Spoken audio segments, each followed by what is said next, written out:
Hi, I'm Michael Gaddis. I recently closed a short sale in Oceanside located at 3673 Mira Pacific Street. This property is located in a 55 and older community and had significant deferred maintenance.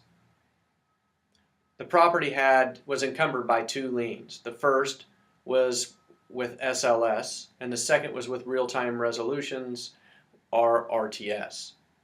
As is commonly the case when you have first and second lien holders that are held by different servicers, there was a battle.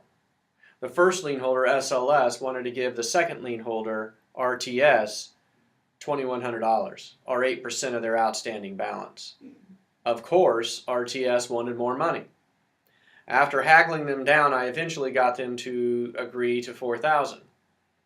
You're probably thinking, well, $4,000 is not $2,100. Well, I approached the other agent, the buyer's agent, and I told him about the problem. I said, it seems that we are at an impasse. SLS only wants to give $2,100. RTS wants $4,000. Well, after a discussion, she agreed to approach her buyer to see what his idea was. The buyer told his agent that he was willing to bring in the $1,900. Problem solved, right? Actually not.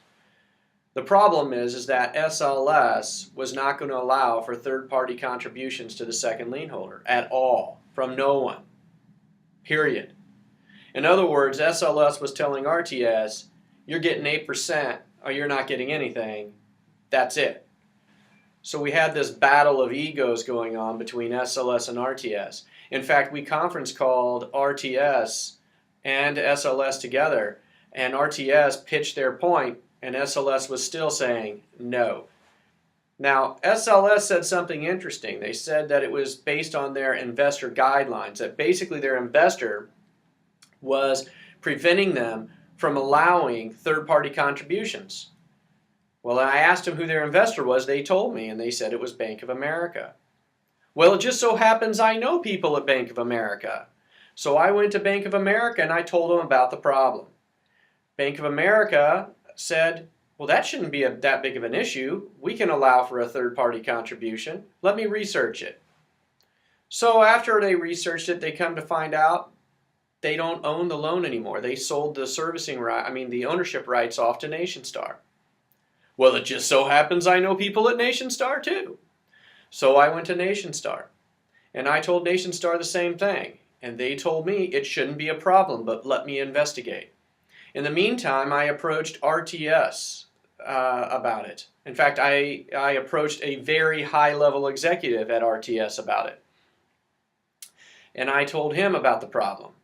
So apparently he had some contacts over at NationStar as well.